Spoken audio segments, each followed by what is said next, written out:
নমস্কার। আজকের suspense story চ্যানেলে আপনাদের সকলকে স্বাগত। আমাদের চ্যানেলটিকে এখনও যারা সাবস্ক্রাইব করেননি তারা সাবস্ক্রাইব করে আমাদের সঙ্গে থাকবেন। আমাদের আজকের গল্প হরিনারায়ণ চট্টোপাধ্যায়ের লেখা আরণ্যক। যুক্তির আতশ কাচ দিয়ে সব কিছু বিশ্লেষণ সম্ভব নয়। ইন্দ্রিয়গ্রাহ্য জগৎ যেমন আছে তেমনি আছে অতীন্দ্রিয় জগৎ। সেই জগতে সব কিছু বিচিত্র, সব কিছু যুক্তির মাধ্যমে যাচাই করা চলে না। এই অতিপ্রাকৃত জগৎকে গায়ের জোরে অস্বীকার করে তারা পৃথিবীর 12 আনা রহস্যের খোঁজ পায় না।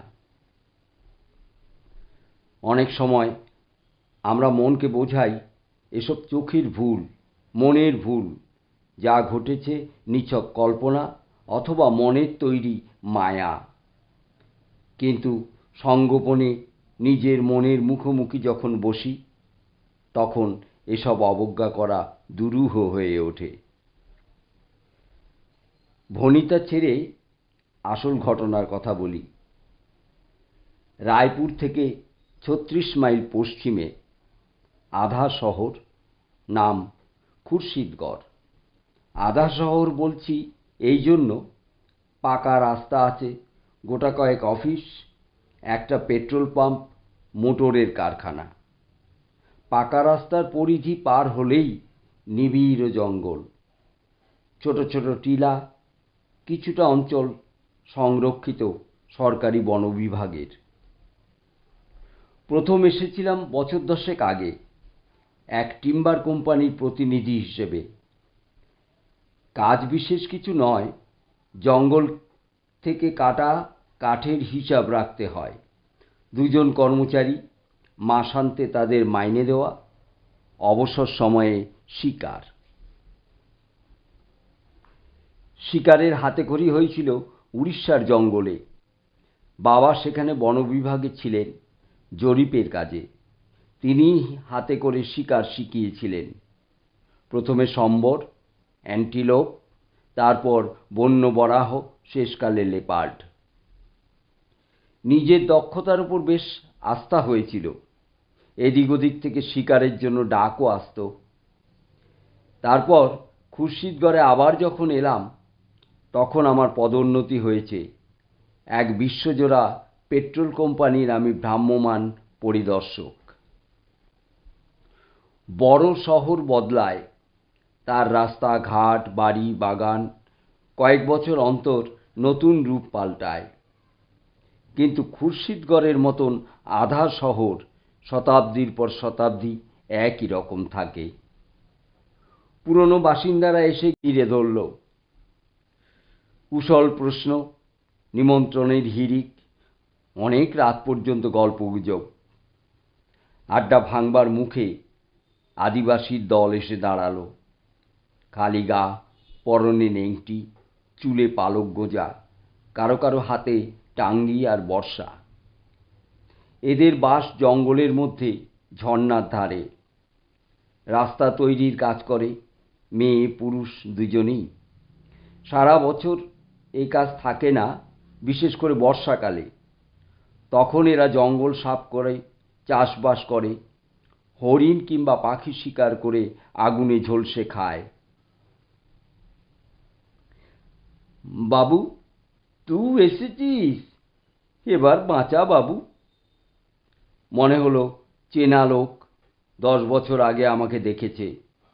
মুখ তুলে দেখলাম ঠিক তাই, মোড়ল কথা বলছে, চুলে পাক ধরেছে, কিন্তু পেশি এখনো সতেজ, টান টান চেহারা। আগের বার তুই বাঁচিয়েছিলি। এর আগে একবার চিতার উপদ্রব হয়েছিল, এদের ছাগল মুরগি তুলে নিয়ে যেত। একবার উঠোনে তেল মাখিয়ে একটা বাচ্চাকে রোদে শুইয়ে রেখেছিল দিনে দুপুরে। চিতা ঝাঁপিয়ে পড়ে তাকে নিয়ে উধাও। এক বুড়ো কাছে বসে পাহারা দিচ্ছিল, সে মুহূর্তের জন্য দেখল একটা হলুদ ঝিলিক উঠানের ওপর পড়েই আবার মিলিয়ে গেল। সেই সময় এরা দল বেঁধে এসেছিল। বাবু, তোর বন্দুকটা নিয়ে একবার চল, আমাদের সর্বনাশ হয়ে যাচ্ছে। গিয়েছিলাম। চিতা শিকার সহজ নয়, বন্দুক হাতে সব সময় সজাগ থাকতে হয়। চিতার থাবার তলায় ডানলোপিলোর প্যাডিং, পাশ দিয়ে গেলেও শব্দ পাওয়া যায় না। তাছাড়া এরা গাছে উঠতেও দক্ষ। যে গাছের তলায় শিকারী বন্দুক নিয়ে তৈরি হয়ে আছে, চিতা হয়তো ওত পেতে রয়েছে সেই গাছেরই ডালে। সুযোগ বুঝে শিকারীর ওপর ঝাঁপিয়ে পড়বে। প্রথমত একটা কিল রাখা হলো। ঝর্ণার ধারে একটা ঝোপের পাশে মরা মোরগ। আমি কাছেই একটা গাছের ডালে বসে রইলাম। একদিন, দুদিন গেল, কিচ্ছু হলো না। অথচ ঝোপের মধ্যে চিতার ল্যাজ আঁচড়ানোর শব্দ কানে এলো। বার দুয়েক পাতার ফাঁকে তার জ্বলন্ত দুটি চোখও দৃষ্টিগোচর হলো, কিন্তু চিতা বাইরে এলো না। সম্ভবত সে বাতাসে মানুষের গন্ধ পেয়ে থাকবে। বুঝলাম এভাবে তাকে কাবু করা যাবে না। আদিবাসীদের বললাম, তোমরা এক কাজ করো, 3 দিক থেকে ঝোপটা পেটাতে শুরু করো, তাহলেই চিতা বের হয়ে পড়বে। ফাঁকা দিকে আমি তৈরি থাকবো বন্দুক নিয়ে, বের হলেই গুলি চালাবো। এতে বিপদের সম্ভাবনা যথেষ্ট। মরিয়া চিতা লোকেদের ঘাড়ের উপর ঝাঁপিয়ে পড়তে পারে, যার ওপর পড়বে নিস্তার নেই। কিন্তু শিকারে কিছু বিপদের সম্ভাবনা থাকেই। ঝোপের একটা দিকে ঝর্ণা, ঝর্ণা এখানে অনেক নিচে, ঝুঁকে পড়লে তবেই তার উচ্ছল জলস্রোত দেখা যায়। ঢালু পার, জঙ্গলে সমাকীর্ণ, সেদিকে বন্দুক তাক করে আমি বসলাম। এদিকে লোকেরা টিন আর ক্যানেস্তারা পিটতে লাগলো। অত্যুৎসাহী দু একজন কাপড়ের বলে পেট্রোল মাখিয়ে তাতে আগুন জ্বালিয়ে ঝোপের মধ্যে ফেলতে শুরু করলো। কাজ হলো। ঝোপের অন্তরাল থেকে চিতার ক্রুদ্ধ গর্জন শোনা গেল। প্রায় ঘন্টা কয়েক পর ঝোপের মধ্যে একটা তীব্র আলোড়ন। চিতাটা লাফিয়ে শূন্যে উঠল। পরিষ্কার দিনের আলো, আকাশে ছিটেফোঁটা মেঘ নেই, হলুদ রঙের একটা বলের আকার। চিতা নিজের শরীরটাকে গুটিয়ে নিয়েছে। কাচের মার্বেলের মতন জ্বলছে দুটো চোখ, বড় বড় দাঁতের ফাঁক দিয়ে লাল টকটকে জিভটা বেরিয়ে পড়েছে। প্রায় সঙ্গে সঙ্গেই গুলি করলাম, পর পর দুটো। প্রথমটা পিছনের পায়ের উপর লাগলো, দ্বিতীয়টা চোয়ালে। চোয়াল ভেঙে যাওয়ার শব্দ হলো। শূন্যেই ডিগবাজি দিয়ে চিতাটা নিচের ঘন জঙ্গলের মধ্যে ঢুকে গেল। তার প্রাণে বেঁচে থাকার প্রশ্ন ওঠে না। চোয়াল গুড়িয়ে যেতে নিজের চোখে দেখেছি, কিন্তু আফসোস হলো শিকার হাতের মুঠোয় এলো না। খুব অল্প সময়, তবু তার মধ্যে নজর এড়ায়নি। চিতার একটা কান নেই, সম্ভবত বনে বাজারে ঘোরার সময় কাঁটা গাছে লেগে কানটা কেটে গেছে। দ্বিতীয় বৈশিষ্ট্য আরও বিস্ময়কর, চিতার দেহের একপাশে কোনো দাগ নেই, ধূসর বর্ণ। পরে দু একজন প্রত্নতত্ত্ববিদের কাছে এ নিয়ে আলাপ করেছি, তারা কোনো সন্তোষজনক উত্তর দিতে পারেনি। চিতাটা যে মারা গিয়েছিল সে বিষয়ে নিশ্চিত হবার আরও একটা কারণ ছিল। তারপর থেকে আর কোনো রকম উপদ্রব হয়নি। 10 বছর পরে আবার সেই উপদ্রব। বাঁচা বাবু, বাঁচা, সর্বনাশ হয়ে যাচ্ছে। পিছনে দাঁড়ানো একজন মোড়লের কথার প্রতিবাদ করল। এ কি বাঘ যে বাবু বন্দুকের টোটা ভরে মারবে? আরে বাঘ খতম, এ তো পিরেত, বাঘের রূপ ধরে এসেছে শুনলাম। কোনো মন্তব্য করলাম না। আদিবাসীদের জগতে ভূত প্রেতের অবাধ রাজত্ব। হঠাৎ ঝড়ে গাছ পড়ে গেল, সেও অপদেবতার কাণ্ড। আবার গভীর রাত্রে শকুনি শাবকের করুণ কান্নাও প্রেতের কারসাজি। যা হোক, ঠিক করলাম পরের দিনই শিকারে বের হব। মোড়লকে আমার সঙ্গে দেখা করতে বলে দিলাম, চিতার গতিবিধি সম্বন্ধে বিশেষ রূপে ওয়াকিবহাল হবার জন্য। পরের দিন সকালে খাটিয়ায় বসে চা পান করছি, মোড়ল এসে দাঁড়ালো। কি খবর বল? খবর আর কি বলবো বাবু, কাল মমিন যা বলেছে কথাটা মিথ্যে নয়। মমিনকে? আর সে কি বলেছে? মমিন আমার ভাইয়ের ছেলে, সে যে বলেছে ও চিতা অপদেবতা, ঠিকই বলেছে। কেন? তাকে স্বীকার করা যায় না।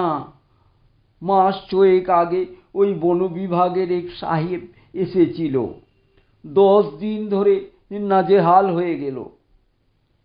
এই দেখলো চিতা সামনে এক গাছের আড়ালে, বন্দুক ছুড়ল, ব্যাস, কোথাও কিচ্ছু নেই।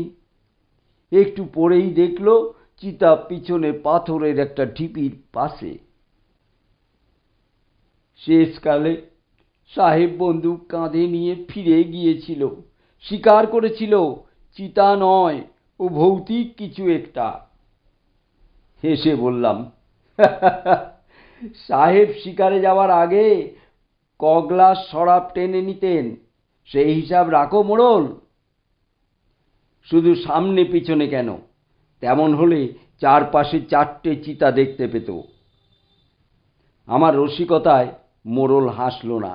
মোড়লের কাছে শুনলাম নদীর ওপারে বনের মধ্যে চিতার আস্তানা। সময় সুযোগ বুঝে সে নদী সাঁতরে এপারে চলে আসে। দুপুরে যখন এপারের মাঠে আদিবাসী ছেলেরা গরু ছাগল চড়াতে আসে, তখন তাদের অন্যমনস্কতার সুযোগ নিয়ে চিতা ছোট সাইজের গরু কিংবা ছাগলের উপর লাফিয়ে পড়ে। তারপর আধমরা শিকার পিঠে নিয়ে অক্লেশে নদী পার হয়ে নিজের আস্তানায় ফিরে যায়। কোনো কোনো দিন এপারের জঙ্গলের মধ্যে বসেও আহার শেষ করে। একটা বেপরোয়া ভাব, অকুতোভয়, অসম সাহসিক। পীতবর্ণের এই অগ্নিশিখা আশপাশের সকলের আতঙ্ক। আমি বললাম, ঠিক আছে, আজ দুপুরবেলা গাছের ডালে বন্দুক নিয়ে অপেক্ষা করব, ঠিক গোচারণ ভূমির পাশে। হয়তো কয়েকদিন অপেক্ষা করতে হবে, কিন্তু এছাড়া তো আর পথ দেখছি না। খাওয়া দাওয়ার পর খাকি শার্ট আর হাফ প্যান্ট পরে তৈরি হচ্ছি। এলো গোকুল প্রসাদ। আমি যে পেট্রোল কোম্পানির প্রতিনিধি, গোকুল প্রসাদ সেই কোম্পানির এখানকার ডিস্ট্রিবিউটার। আমাকে দেখে বলল, এ কি রণসাজে কোথায় চলেছ? অবশ্য কিপাং নদীর ধারে হরিয়াল আর তিতিদের ঝাঁক নামে এই সময়। পাখি নয় গোকুল, চিতা শিকারে। দৃশ্যত গোকুল প্রসাদের মুখের রং বদলায়। সে গলার স্বর খাদে নামিয়ে বলল, ও জঙ্গলি যে চিতা অত্যাচার করছে সেটা নাকি? হ্যাঁ, আদিবাসী দল এসেছিল, সেই চিতার কথাই বলল। সর্বনাশ, ও কাজই করবেন না। গোকুল প্রসাদের কণ্ঠে আতঙ্কের স্পর্শ। কেন? ওটা চিতা নয়, ওটা অশরীরী কিছু। উচ্চ হাস্য করে উঠলাম। জানতাম জানতাম গোকুল প্রসাদ কখনো নেশা ভাঙ করে না, জীবনে বিড়ি সিগারেটও খায়নি। কাজেই নেশার ঘরে কিছু দেখবে এমন সম্ভাবনা কম। তবে গোকুল প্রসাদের সঙ্গে দেখা হয়েছিল বছরখানেক আগে। তখনও পর্যন্ত সে অকলঙ্ক চরিত্র ছিল। বছরখানেকের মধ্যে যদি নেশার দাস হয়ে থাকে তো বলতে পারবো না। তো প্রশ্ন করলাম, কি ব্যাপার বলো তো? গোকুল প্রসাদ খাটিয়ার ওপর চেপে বসল। দিন 15 আগে আমি রায়পুর থেকে ফিরছিলাম। ও চাচার বাড়ি থেকে। বের হতে দিয়ে দেরি হয়ে গেল। মাঝপথে সন্ধ্যা নামলো। আমি গাড়ি চালিয়ে আসছিলাম, ও জঙ্গলের পাশের রাস্তায় এসেছি। দেখি ঝোপের ধারে একটা চিতা বসে বসে নিজের থাবা চাটছে। মোটরের হেডলাইটেই তার দুটো চোখ সবুজ মার্বেলের মতো জ্বলে উঠল। আমি একটু ভয়ই পেয়ে গিয়েছিলাম। সঙ্গে কোনো হাতিয়ারও নেই। চিতা যদি মোটরের উপর ঝাঁপিয়ে পড়ে তাহলেই বিপদ। মাইল 2 গিয়ে মোটরের গতি কমালাম। বাঘ ঘুরতেই এক দৃশ্য, ঝোপের কাছে বসে চিতাটা থাবা চাটছে। আমি হেসে অভয় দিলাম, আর তোমার কি ধারণা এত বড় জঙ্গলে চিতা মাত্র একটাই, আর নেই? গোকুল প্রসাদ মানতে চাইল না। কিন্তু এক চিতা, সেই বিষয়ে আমারও সন্দেহ নেই। এক সাইজ, এক বসার ভঙ্গি, পরপর 4 বার একই দৃশ্য দেখলাম। আমি আর কিছু বললাম না। এদেশে সিদ্ধি পান নেশার মধ্যে পরিগণিত হয় না। খুব সম্ভব চাচার বাড়িতে গোকুল প্রসাদ সিদ্ধির শরবত পান করে থাকবে। তারই কল্যাণে রাস্তার দুপাশে কেবল চিতাই দেখেছে। একটু বসে গোকুল প্রসাদ চলে গেল। তারপরেই মোড়ল এলো। আমি তৈরিই ছিলাম। মোড়লের সঙ্গে বের হয়ে পড়লাম। এবার কিল কি হবে? পথে যেতে যেতে জিজ্ঞাসা করলাম। একটা ছাগলের বাচ্চা এনেছি, সেইটাকে গাছের তলায় বেঁধে রাখবো। তুই মাচা বেঁধে গাছের ডালে বসবি। এমন ব্যবস্থায় তো সন্দেহ প্রকাশ করলাম, কিন্তু চিতার পক্ষে গাছে ওঠা মোটেই অসুবিধাজনক নয়। মোড়ল বলল, সে ব্যবস্থা করা হয়েছে। তুই গাছে উঠে গেলে জঙ্গল কেটে কাঁটা গাছ এনে তলায় চেপে দেব। কাঁটা গাছ দেখলে বাঘ সেদিকে ঘেঁষে না। আয়োজন অবশ্য ভালোই, কিন্তু কোনো কারণে বিপদের সম্মুখীন হলে দ্রুত গাছ থেকে অবতরণ করার পথ বন্ধ। আমি শুধু মোড়লকে জিজ্ঞাসা করলাম যে গাছে মাচা বাঁধা হবে তার আশপাশে অন্য গাছ আছে? মোড়ল মাথা নাড়ল, না। আমার এই প্রশ্ন করার উদ্দেশ্য, চিতাটা পাশের কোনো গাছে উঠে আমার ওপর ঝাঁপিয়ে পড়তে পারে কিনা। মাচার কাছে গিয়ে পৌঁছলাম তখন দুপুর রোদ স্তিমিত। এমনিতেই ঘন অরণ্যের মধ্যে সূর্যলোকের প্রবেশ নিষেধ। জন 4 লোক অপেক্ষা করছিল। একজনের হাতে দড়িতে বাঁধা ছাগলছানা, সেটার পরিত্রাহী চিৎকারে অরণ্য মুখরিত। আমি ভেবেছিলাম আমার সঙ্গে কেউ একজন মাচায় থাকবে, কিন্তু কার্যকালে দেখা গেল কেউ থাকতে রাজি নয়। এমনকি মোড়লের বাড়িতে মেয়ের অসুখ। তবে যাওয়ার সময় মোড়ল আশ্বাস দিয়ে গেল, আমাকে বেশিক্ষণ অপেক্ষা করতে হবে না। ছাগলছানার চিৎকারে আকৃষ্ট হয়ে চিতাটা শীঘ্রই দেখা দেবে। তাছাড়া এই সময় বনের জন্তুরা অনেকেই নদীতে জলপান করতে আসে। অতএব গাছে হেলান দিয়ে বন্দুক কোলে নিয়ে চুপচাপ অপেক্ষা করতে লাগলাম। রোদের তেজ ম্লান হয়ে এলো। গাছের ছায়া দীর্ঘতর। 2-1টা মেটে রঙের খরগোশ ইতস্তত দৌড়াদৌড়ি শুরু করলো। পাখিরা কুলায় ফিরল। তাদের অপূর্ব কাকলিতেই অরণ্যের নীরবতা খান খান হয়ে গেল। সন্ধ্যা নামল। ঝোপে ঝোপে জোনাকির ঝাঁক। দূরে 2-1টা ময়ূরের ডাক শোনা গেল, কিন্তু চিতাটার দেখা নেই। আরও আশ্চর্য, ছাগলছানা নির্ভয়ে ঘুমোচ্ছে।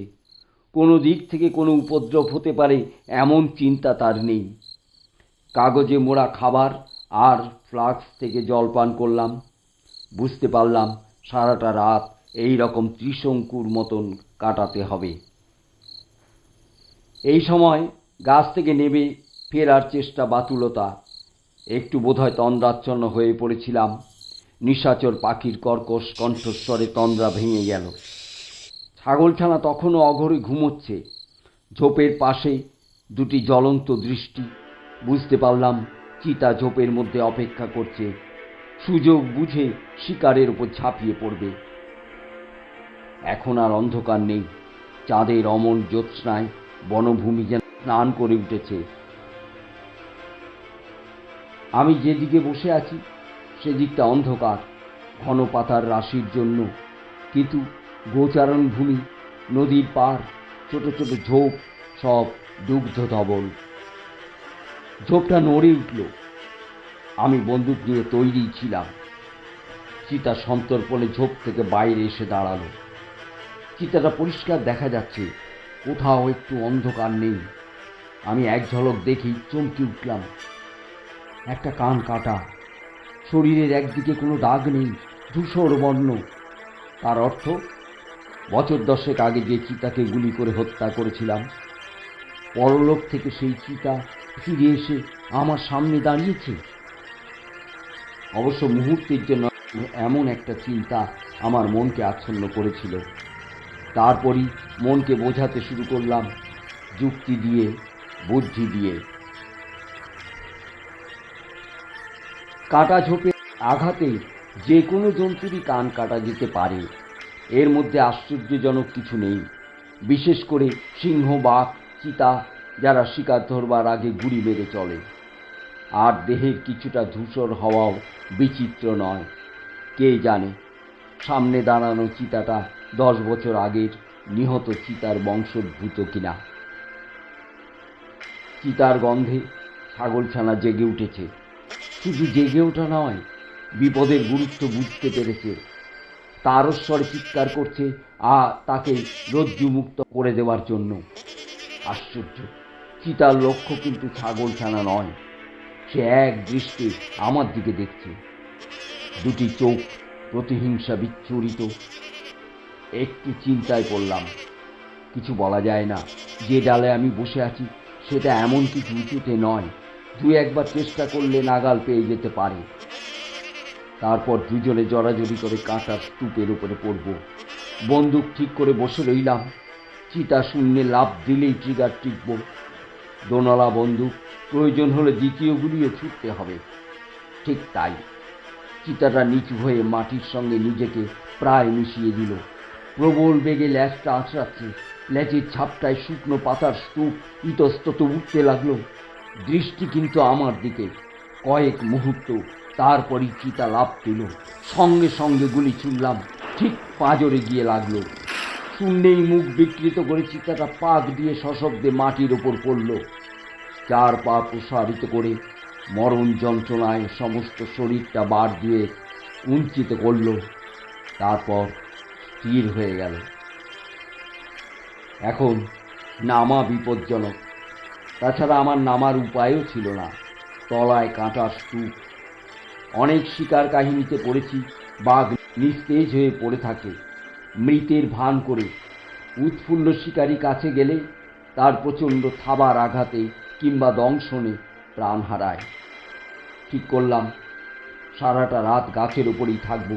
যা কিছু করার ভোরের আলো ফুটলে করাই সমীচীন হবে। কোমরের বেল্ট খুলে নিজেকে গাছের ডালের সঙ্গে শক্ত করে বাঁধলাম। নিদ্রার ঘোরে ছিটকে নিচে পড়ে যাওয়া বিচিত্র নয়। নির্মেঘ আকাশ, সব কিছু দিনের মতো পরিষ্কার। চিতার দিক থেকে দেখতে দেখতে চমকে উঠলাম। স্পষ্ট দেখছিলাম আমার গুলি তার পাঁজর বিদ্ধ করেছিল, কিন্তু চোয়াল বেয়ে টাটকা রক্তের স্রোত গড়িয়ে পড়ছে। বছর 10 আগে ঠিক যেখানে গুলি লেগেছিল। পাঁজর আর চোয়ালের দূরত্ব অনেকটা। গুলি পিছলে চোয়ালে লাগবে তা সম্ভব নয়। আশ্চর্য কাণ্ড। এই প্রথম শরীরে একটা শিহরণ অনুভব করলাম। অরণ্যে অন্য সব শব্দ জাদু মন্ত্রে যেন থেমে গেল, এমনকি ঝিঁচির ডাকও। এক সময় নিদ্রিত হয়ে পড়েছিলাম। যখন ঘুম ভাঙল তখন ভোর হয়ে গেছে। চারিদিকে পাখির স্বর শোনা যাচ্ছে। সামনের দিকে চেয়েই চমকে উঠলাম। কোথাও চিতা নেই, অথচ ছাগলছানা উধাও। অলৌকিক ব্যাপার। গাছ থেকে অনেক কষ্টে নেমে পড়লাম। কাঁটার 2-1 জায়গায় ছড়ে গেল। কাছে গিয়ে ভালো করে দেখলাম রক্তের সামান্য দাগও নেই। ছাগলছানা যে দড়িতে বাঁধা ছিল তাও নেই, খুঁটিটাও নিখোঁজ। তাহলে কাল রাত্রে সব কিছু কি স্বপ্নে ঘটেছিল? তা কি করে সম্ভব? নিজের বন্দুক পরীক্ষা করে দেখলাম দুটো গুলিই রয়েছে। গুলি ছোড়া হয়েছিল তার কোনো প্রমাণ নেই। একটু পরেই আদিবাসীরা এসে জড়ো হবে। কি বলবো তাদের? আমার কাহিনী তাদের চিতার সম্বন্ধে অলৌকিকত্বই প্রমাণ করবে। ছাগলছানাটিও নেই, তার অর্থ চিতা এসেছিল। আমার পরাজয়ের কাহিনী আদিবাসীদের কাছে রটে যাওয়ার চেয়েও নিঃশব্দে আত্মগোপন করাই বুদ্ধিমানের কাজ। চলতে শুরু করলাম। একটু চলতেই মনে হলো পেছনে কে যেন আমাকে সন্তর্পণে অনুসরণ করছে। পেছন ফিরেই দেখেই থমকে দাঁড়ালাম। চলার শক্তিও কে যেন হরণ করে নিল। গাছের আড়ালে সেই চিতা, দুটি চোখে আগুনের ঝলক, চোয়াল আর পাঁজরে রক্তক্ষত। আহত চিতা কি আমাকে অনুসরণ করছে? কিন্তু বন্দুকে দুটো গুলিই যখন অটুট, তখন চিতা আহত হলো কি করে? বন্দুক তুললাম। মনে হলো ভোরের কুয়াশার মধ্যে চিতা যেন মিলিয়ে গেল। একবার নয়, এক দৃশ্য বারবার 3 বার। অগ্নিঝরা দৃষ্টি দিয়ে আমাকে জরিপ করতে করতে চিতাটা চলেছে। তারপর অনেক দিন কেটে গেছে, বয়স হয়েছে, শিকার করার শক্তি আর নেশা কোনোটাই নেই। প্রায় অবসর জীবনযাপন করছি। মাঝে মাঝে রায়পুর অঞ্চলের বন বিভাগের কয়েকজন দেখা করতে আসে। সকলের মুখেই একই কাহিনী শুনি। কাটা কান আর রক্তাক্ত দেহ নিয়ে যে চিতাকে প্রায়ই রাত্রে অন্ধকারে দেখা যায়, তাকে বধ করা কোনো শিকারীর পক্ষেই সম্ভব হয়নি। সকলেই বাধ্য হয়ে স্বীকার করেছে ওটা সাধারণ চিতা নয়, হয়তো চিতাই নয়, চিতার প্রেতাত্মা। আমারও তাই মনে হয়। কিন্তু আমার যুক্তিবাদী বন্ধুরা, যারা সব কিছু বিজ্ঞানের কষ্টিপাথরে যাচাই করে নিতে চান, তাদের আমি কি করে বোঝাবো অতীন্দ্রিয় জগতের রহস্য যুক্তি নির্ভর নয়, বিশ্বাস নির্ভর। গল্পটা এখানেই শেষ। কেমন লাগলো অবশ্যই আমাদের কমেন্টে জানাবেন। আমাদের চ্যানেলটিকে লাইক, শেয়ার ও সাবস্ক্রাইব করতে ভুলবেন না। ধন্যবাদ।